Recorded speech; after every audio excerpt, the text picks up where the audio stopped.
She looked me dead in the eye, mascara running, words slurring, and declared, "If you can't handle me at my worst, you don't deserve me at my best." My only response? An invoice for $2,185 for the apartment she just destroyed. Her lawyer called 48 hours later, trying to negotiate. I'm Derek, 35, and as I sit here, clutching a formal invoice, 3 repair estimates, and about 40 photos of what used to be my living room, I'm still trying to process how a 2-year relationship ended with me having to file an insurance claim. Melissa, 32, and I had been together for just over 2 years. She moved into my apartment 6 months ago. My place, my lease. She just contributed to groceries and utilities. Things were good until, well, they weren't. Looking back, the red flags were glaringly obvious. She'd fall into these dark moods where nothing was right. The restaurant I picked was basic. My friends were boring. My apartment was depressing. Then, she'd flip back to being incredibly sweet, blaming work stress. I bought it every time. Last Tuesday, we had dinner plans. At 5 p.m., she texted, saying she was running late and to start without her.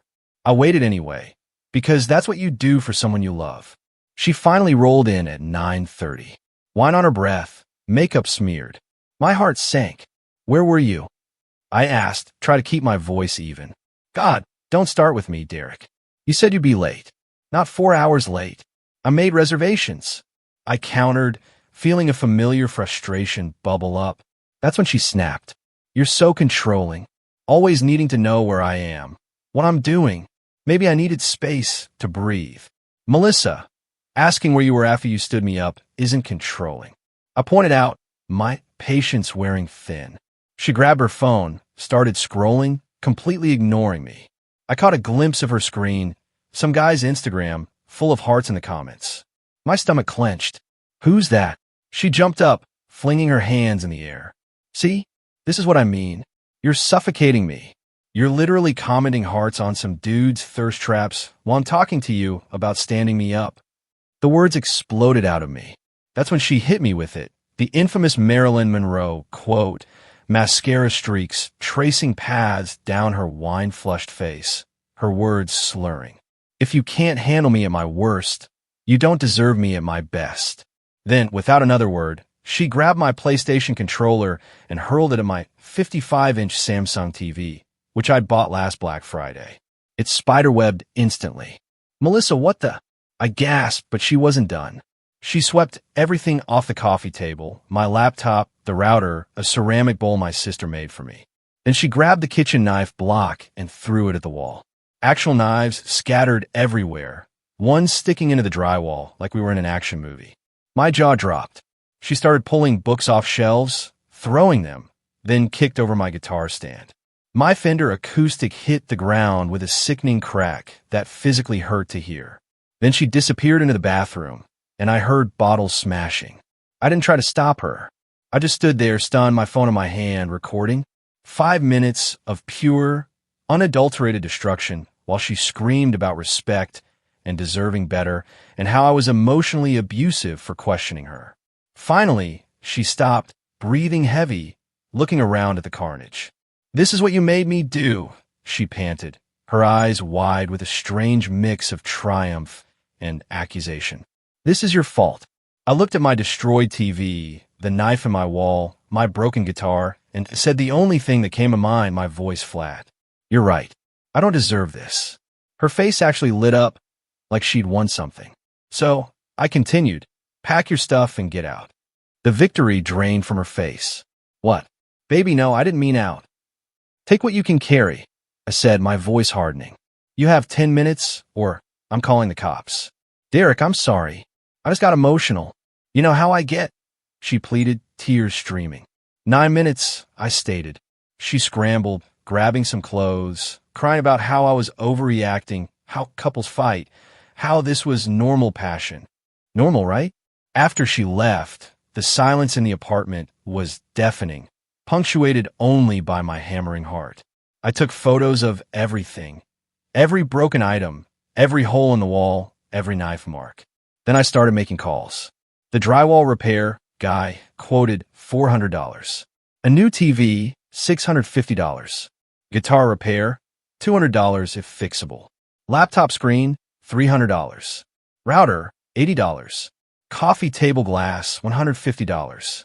Bathroom damage, $75. My sister's bowl, priceless, but I put $50 down. Total, $1,905.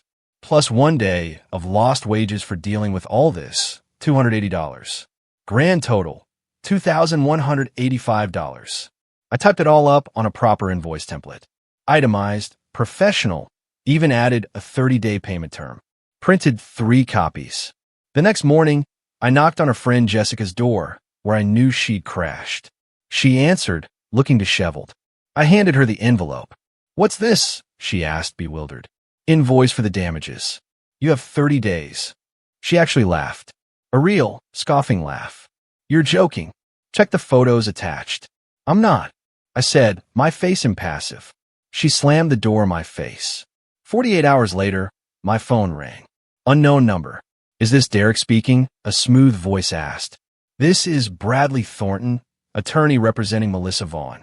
We need to discuss this invoice situation." Here we go. The lawyer's call was something else. "Mr. Derek, your girlfriend, ex-girlfriend, right? Miss Vaughn is willing to move past this incident if you withdraw your demands." Move past it.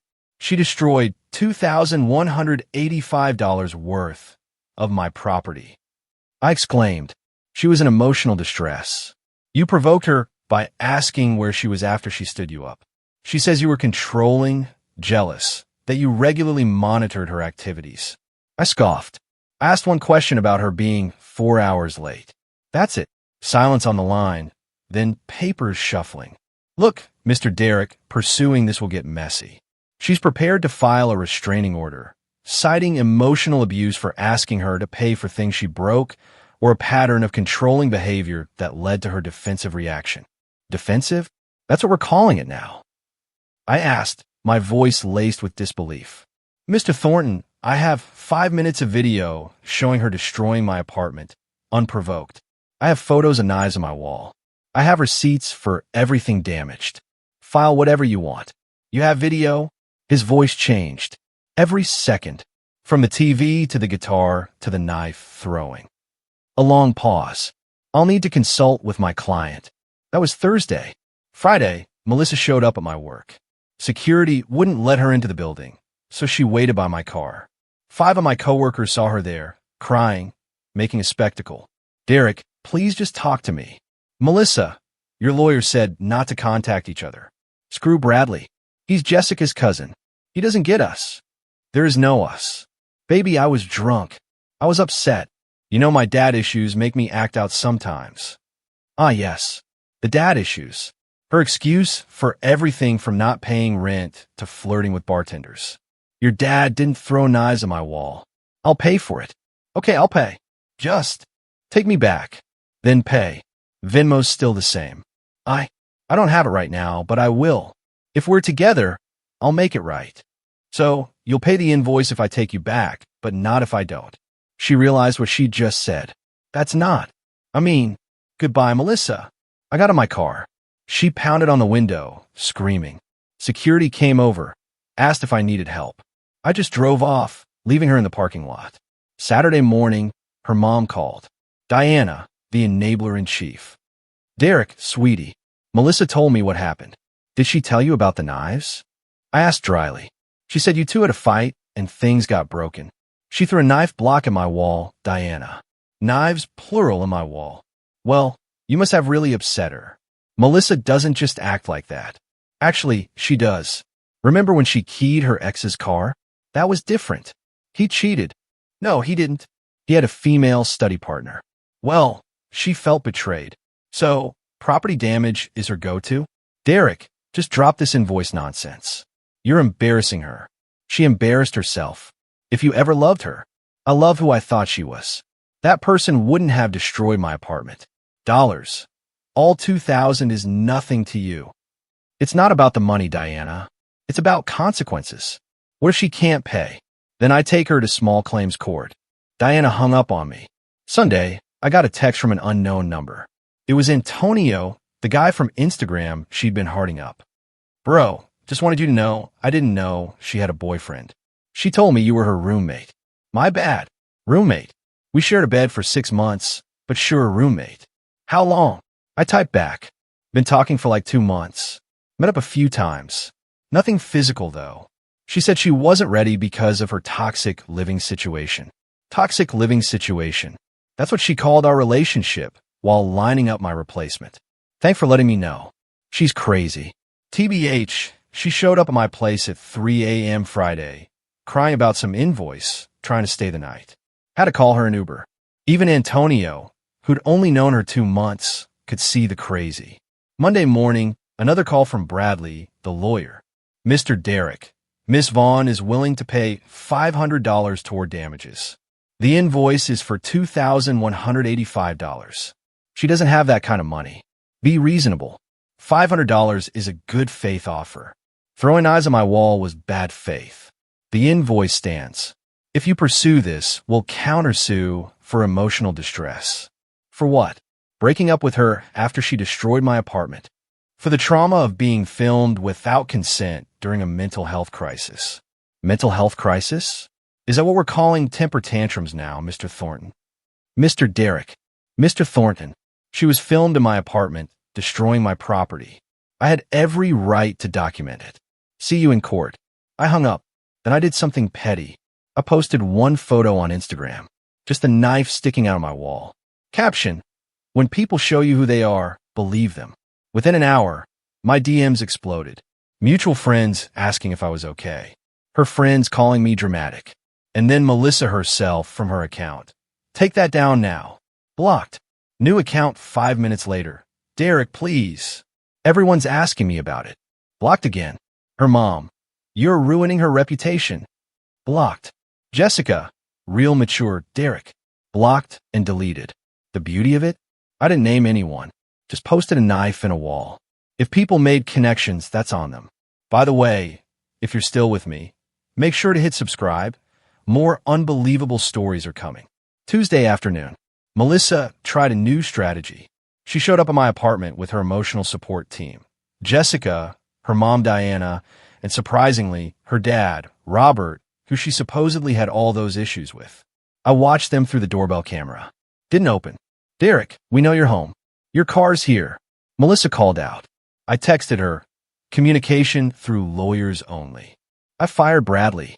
Please, my dad wants to talk to you man to man. Robert, the absent father who allegedly caused all her problems, cleared his throat. Son, I drove 2 hours for this. Least you can do is hear me out.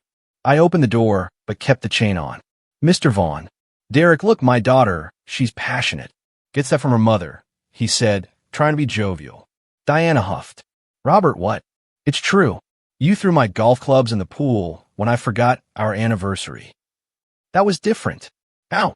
Melissa cut in, exasperated. Can we focus? Derek, baby, I'm getting help. I found a therapist. When? Well, I'm going to tomorrow. I promise. You going to find a therapist tomorrow? I repeated, raising an eyebrow. Yes. I already Googled some. I started to close the door. Wait. She pulled out her phone, made a show of opening Venmo. Sent me $50. It's a start. Shows good faith. The invoice is for $2,185. You know what would show good faith? Paying the whole thing. Robert stepped forward. Son, be reasonable. She doesn't have that kind of money. She had money for bottomless mimosas with Antonio last Tuesday. I said a little too calmly. Dead silence. Melissa went pale. How did you? She stammered. Antonio messaged me. Felt bad about the whole roommate lie. Robert turned to his daughter, his face darkening. Who's Antonio? Nobody. A friend. Jessica jumped in. Derek's being paranoid again. I pulled out my phone, showed Robert the screenshot Antonio sent. Melissa and him at some bougie brunch place. Her caption, upgrading my life with this one. Posted the day before she destroyed my apartment. Robert's face went from red to purple. Melissa, you told me Derek was abusive and controlling. He is. Look what he's doing, she cried. What? Asking you to pay for things you broke while cheating. I shot back. I wasn't cheating. Diana tried damage control. Robert, not here. No, Diana. I drove 2 hours because he said our daughter was being abused. This boy has a knife hole in his wall. She was emotional. She was violent and apparently cheating. They started arguing among themselves right there in my hallway. I slowly closed the door, still hearing them for another 10 minutes. Wednesday, I got a call from my insurance company. They'd review my claim. Mr. Derek, we'll cover the damages minus your deductible. How much is that? $500 deductible. So, we'll pay $1,685. Perfect. And you'll pursue her for reimbursement. If you provide her information, yes, we'll subrogate the claim. Beautiful. Now, it wasn't just me after the money. It was an insurance company with lawyers. I sent Melissa a text. FYI, insurance is now handling the claim. They'll be in touch. Her response was immediate. What? You filed insurance? That'll go on my record. Should have thought of that before throwing knives. Derek, please. I'll pay you. Don't let them come after me. You had your chance to pay me directly. I can't afford it. But you could afford brunch with Antonio. Stop bringing him up. We're just friends. Cool. Tell that to the insurance company. She called 23 times in the next hour. I didn't answer any of them. Thursday, her new strategy, public shaming. She posted on Facebook, some people really show their true colors after a breakup. Imagine someone you loved and lived with for months sending insurance after you over an argument. The emotional abuse I endured, and this is what I get for finally standing up for myself. I'm literally shaking. The comments were mixed. Stay strong, babe. What happened? Insurance for what? Then, the kicker. Girl, didn't you throw knives at his wall? That last one was from mutual friend Kyle. Melissa deleted his comment immediately. I didn't respond, just screenshotted it from my records. Friday morning, 8 a.m. A process server knocked on my door. I was being sued. Melissa was claiming illegal eviction, emotional distress, defamation, theft of personal property. Theft? Interesting. Her filing claimed I kept some of her belongings when I forcibly removed her. Also claimed the Instagram post caused her to lose business opportunities. She works retail at a clothing store. I called my insurance company. They said they provide a lawyer since it stemmed from the property damage claim. Sometimes paying for good insurance really pays off. I met with the insurance lawyer, Steven, that afternoon. He reviewed everything. She has no case, he said, actually chuckling. You have video of her destroying property, admitting she was drunk and throwing weapons. This is desperation. What about her claims? I asked. Illegal eviction? She wasn't on the lease. What emotional distress? She caused property damage. What defamation? You posted a photo of a knife in your wall, and when people show you who they are, believe them. And theft? Do you have any of her things? There might be some stuff in the closet. Hair ties. Maybe a shirt. Document it. Offer to return it. This is nonsense, Derek. That evening, I decided to check what stuff of hers was actually left. Found 3 hair ties. 1. If you can't handle me at my worst coffee mug. Ironic. A half-empty bottle of conditioner. 2 romance novels. A phone charger. I texted her. Found your items. Available for pickup Saturday, 2 o'clock to 4 p.m. I want my TV back too, she texted back. What TV? The one in the living room. The one you broke. That was my TV. I helped pick it out, and I paid for it. Receipt to my name. I contributed to the household, she continued. You bought groceries sometimes. That doesn't mean you own my furniture. My lawyer says you have to give me everything I contributed to. Tell your lawyer to check the receipts. Everything valuable is mine. The court date was 3 weeks later. Small claims to my invoice, plus her countersuit. Melissa showed up in what I can only describe as her court costume. Conservative dress, minimal makeup, hair in a bun. Going for the innocent victim look. Had Bradley with her. Guess she rehired him.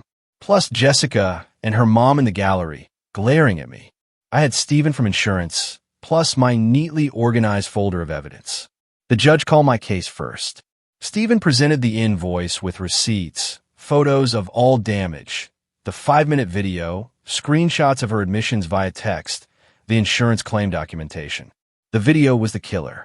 Melissa throwing the controller at the TV, sweeping everything off the table, the knife block hitting the wall, her screaming, "This is what you made me do." The judge's face was stone-cold professional, but I saw his eyebrow twitch at the knife part. Bradley tried to argue. Your Honor, Miss Vaughn was in emotional distress after discovering infidelity. What infidelity? Stephen interrupted. There's no evidence of Mr. Derrick being unfaithful. He was emotionally unfaithful, controlling, monitoring her friendships. Stephen pulled out Antonio's messages. Miss Vaughn told another man that Mr. Derrick was just her roommate while they were living together as a couple. The judge reviewed the messages. Miss Vaughn, were you in a romantic relationship with someone else during this time? No. Antonio was just a friend. Who you told that Mr. Derrick was your roommate? I didn't want to complicate things. I see. And the property damage. Bradley jumped in. A momentary lapse in judgment due to sustained emotional abuse. The judge cut him off. Counselor, I've seen the video. Miss Vaughn destroyed property while Mr. Derrick stood there filming. He didn't touch her, didn't threaten her, didn't even yell. Where's the abuse? The psychological manipulation of asking where she was when she was 4 hours late. Silence. The judge looked at Melissa, then at Bradley, then back to Melissa. Judgment for plaintiff. $2,185 plus court costs. Then, her countersuit. Bradley argued the illegal eviction first. Stephen responded with one document. The lease showing only my name. She was a guest, Stephen said. No tenant rights established. No rent paid. No written agreement. Judge agreed. Claim dismissed. Emotional distress. Your client caused property damage that could have resulted in physical harm, the judge stated. Knives were thrown. If anyone has an emotional distress claim, it's Mr. Derrick. Dismissed. Defamation. Stephen pulled up my Instagram. One photo of a knife in a wall. With the caption, when people show you who they are, believe them. No names, no identification of Miss Vaughn. Everyone knew it was about her. Bradley argued. Because she told them, Stephen responded. Mr. Derrick never identified her. Dismissed. Theft claim. I pulled out the bag. Your Honor, I have her items here. 3 hair ties, a mug, conditioner, 2 books, and a phone charger. She's claiming I stole a TV that she destroyed. The judge actually rubbed his temples. Miss Vaughn, you're claiming theft of a TV you admitted to breaking? I contributed to that TV. Do you have receipts? No, but claim dismissed. Mr. Derrick, please return her personal items. I placed the bag on their table, the mug faced up. If you can't handle me at my worst was clearly visible. The judge saw it. His mouth twitched, but he maintained composure. Anything else? Bradley whispered urgently with Melissa, then stood. No, Your Honor. Walking out, Melissa couldn't help herself. Loud enough for everyone to hear, she sneered. This is bull's asterisk, asterisk, asterisk. You ruined my life over things, material things. The judge called back, his voice firm. Miss Vaughn, you ruined those things yourself, and you now owe $2,385, including court costs. Payment due in 30 days, or wages will be garnished. In the parking lot, Diana approached me. Happy now? You got your money. I got accountability. She loved you, Diana added. She loved what I provided. There's a difference. Robert was waiting by their car. He nodded at me. Just a nod, but it said everything. 2 weeks later, I got a notification from my bank. Melissa had paid the full amount. Heard through Kyle that her parents paid it to avoid wage garnishment hitting her credit. She texted from another new number. I hope you're happy you won. I'm in therapy now because of you. I didn't respond, but I did finally replace the TV. Got a 65-inch this time. The knife hole is still in the wall, though. Landlord said he'll fix it when I move out, take it from the deposit. I kind of like it there for now. It's a good reminder. When someone tells you they're too much to handle, believe them the first time. Antonio messaged me last week. Bro, she showed up at my job. Had to get security involved. You weren't kidding about the crazy. Told you. She said I ruined her relationship. And owe her money for what? Emotional damages? She has a whole invoice. I laughed for 5 solid minutes. Melissa learned the wrong lesson. Instead of understanding consequences, she just learned to document first. Some people never change. As for me, I'm good. Apartment's fixed. Learn to screen better. And I have a great story about the ex who literally threw knives at me. then quoted Marilyn Monroe. My new dating profile bio? If you can't handle me at my worst, that's completely reasonable and shows good boundaries. Haven't had to use the Invoice template again yet. So, tell me, what would you have done when she threw that first knife? Or have you ever had someone try to blame you for their own destruction? Let me know in the comments below.